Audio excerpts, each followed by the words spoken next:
অভিদাজের কাকাই যে রানা রায়চৌধুরী জেনে গেল আবির। সম্পূর্ণ জানতে ভিডিওটিতে একটি লাইক করে দেখতে থাকো। গল্পের শুরুতেই দেখা যায় আজকে তো শ্রীয়ের বিয়ে, সেটা নিয়েই আবির ভাবনা চিন্তা করছিল। মনে মনে ভাবছিল আজ যদি পেখম বেঁচে থাকতো তাহলে সব থেকে বেশি খুশি হতো, কারণ রানা রায়চৌধুরীকে বিয়ে করার পরেই আমার দিদিভাইয়ের জীবনটা নষ্ট হয়ে যাচ্ছিল। পেখম নিজের জীবনের তোয়াক্কা না করে রানা রায়চৌধুরীকে সবার সামনে এক্সপোজ করে দিয়েছিল। আমার দিদিভাইয়ের জীবনটা বেঁচে গিয়েছিল, আর সেই দিদিভাই আজকে অভিতাজকে বিয়ে করে সুখে শান্তিতে সংসার করার স্বপ্ন দেখছে, একটা ভালো ছেলেকে বিয়ে করতে চাইছে। আজকে পেখম থাকলে অনেক সুখী হতো, অনেক খুশিও হতো।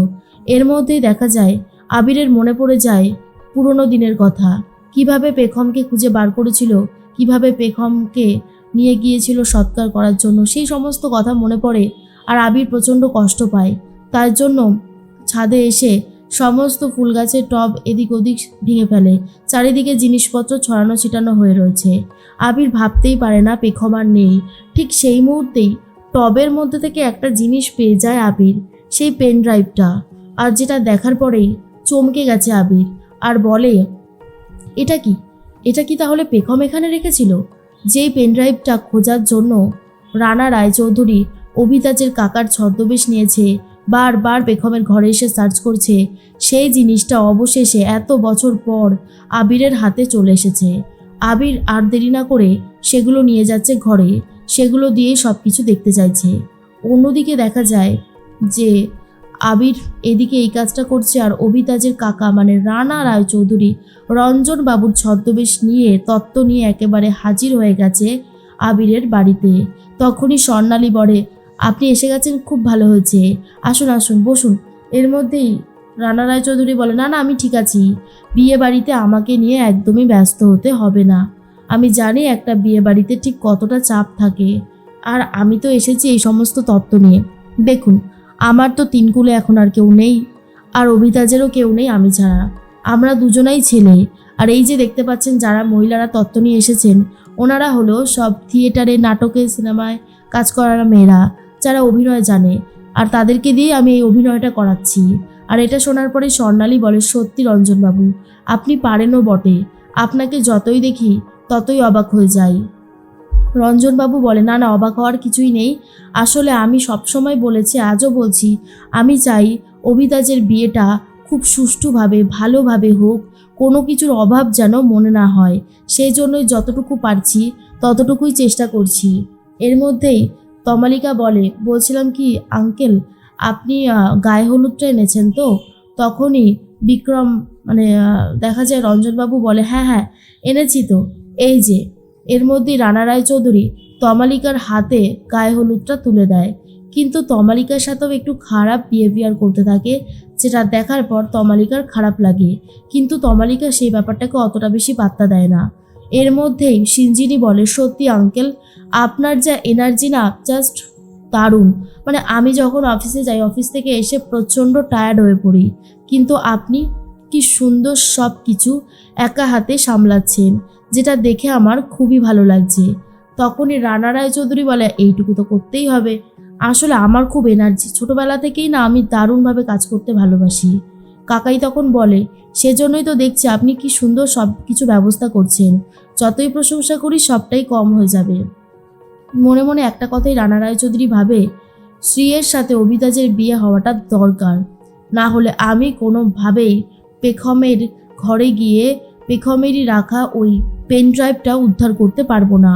কিন্তু সেটা তো হবে না, যা করবার ঝটপট করে করতেই হবে। অন্যদিকে দেখা যায় শ্রীয়ের গায়ে হলুদের অনুষ্ঠান শুরু হয়ে যাচ্ছে। আবির ওই পেন ড্রাইভটা ল্যাপটপে দিয়ে দেখে সমস্ত জিনিসগুলো, আর বুঝতে পেরে যায় তাহলে অভিতাজের কাকাই হলো এই রানা রায়চৌধুরী। এটা তো ভাবতেই পারছি না, সেই জন্যই উনি আমার ঘরে এসে তন্ন তন্ন করে এই পেন ড্রাইভটাই খুঁজছিলেন, কিন্তু পেখমের এতই বুদ্ধি যে পেখম এটাকে এমন জায়গায় রেখে গেছে রানা রায়চৌধুরীর মাথাতেও পর্যন্ত আসতো না। ভালোই হয়েছে এটা আমার হাতে পড়েছে। এদিকে স্ত্রীর গায়ে হলুদের অনুষ্ঠান শুরু হয়, সবাই মিলে অনেক মজা করতে থাকে। স্বর্ণালীর চোখে জল দেখে স্ত্রী বলে, কি হয়েছে মা, তুমি এইভাবে কাঁদছো কেন? স্বর্ণালী বলে, আগের একটা অ্যাক্সিডেন্ট তোর জীবনটাকে একেবারে নরক করে দিয়েছিল, আমি চাই তুই অনেক সুখী হ। আমি নতুন করে তোকে আরও ভালোভাবে সুখী দেখতে চাই। তখনই স্ত্রী বলে, পারবে মা, পারবে, তুমি আমাকে এবারে সুখী দেখতে পারবে, কারণ এবারে আমি আর আগের মতন ভুল করিনি আর করছিও না। আগেরবার পেখম ছিল বলেই আমি বেঁচে গিয়েছিলাম, নাহলে আমার জীবনে অনেক বেশি দুঃখ নেমে আসতো। আশা করি অভিতাজ আমার জীবনটাকে অনেক বেশি সুন্দর করে সাজিয়ে দেবে। এর মধ্যেই তমালিকা বলে, একদম ঠিক কথা বলেছ স্ত্রী, অভিতাজের মতন ছেলেই হয় না, ও খুব ভালো। এর মধ্যে দেখা যায় আবিরও চলে এসেছে। আবির এসে রানা রায়চৌধুরীকে খুঁজতে থাকে। তখনই স্ত্রী বলে, আরে আবির, ওখানে কি খুঁজছিস, আয় আমার কাছে আয়। এরপর আবিরের গায়েও হলুদ লাগিয়ে দেয় স্ত্রী। আর তখনই স্যাম বলে, আমাদের নায়িকা কিন্তু এক্ষুনি চলে আসছে, কৌশিকী। তখনই স্ত্রী বলে, হ্যাঁ ওর তো আসার কথা, ফ্লাইট পৌঁছে গেছে। তখনই বলে, হ্যাঁ চলে এসেছে, ও এক্ষুনি আসছে এই বাড়িতে। এর মধ্যেই আবির তখন বলে, দি ভাই তোকে আজকে দেখতে খুব সুন্দর লাগছে। কাকিয়া তখন বলে, সে তো লাগবেই, মেয়েদের বিয়ের জল পড়লেই রূপটা পুরো চেঞ্জ হয়ে যায়। আর এই যে আবির, এরপর স্ত্রীর বিয়ের পরেই কিন্তু তোমার বিয়ের পালা, ঝটপট করে তোমার বিয়েটাও দিয়ে দেব, খুব মজা হবে, তোমার বিয়েতে আমরা সব থেকে বেশি মজা করব। স্বর্ণালী তখন বলে, ঠিক কথা বলেছিস, যত তাড়াতাড়ি সম্ভব বিয়েটা দিয়ে দেব।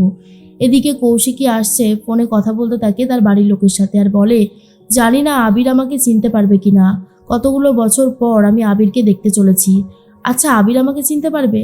তখন আবিরকে নিয়ে খুবই এক্সাইটেড। অন্যদিকে ঝুমুরের দিকে তাকিয়ে রয়েছে আবির, যা দেখার পরেই রনিতা মনে মনে ভাবে, এই গাইয়া মেয়েটার মধ্যে আবির যে কী খুঁজে পেয়েছে সেটা আবিরই খুব ভালো মতন জানে। হা করে সবার দিকে তাকিয়ে কথা বলছে, কিন্তু মনটা রয়েছে শুধুই ঝুমুরের দিকে। এর মধ্যে আবির বলে, কেমন লাগছে? ঝুমুর বলে, খুবই ভালো লাগছে, এরকম বিয়ে তো আমি দেখিনি, তাই খুব ভালো লাগছে। তখনই আবির বলে, বাহ তাহলে তো খুবই ভালো।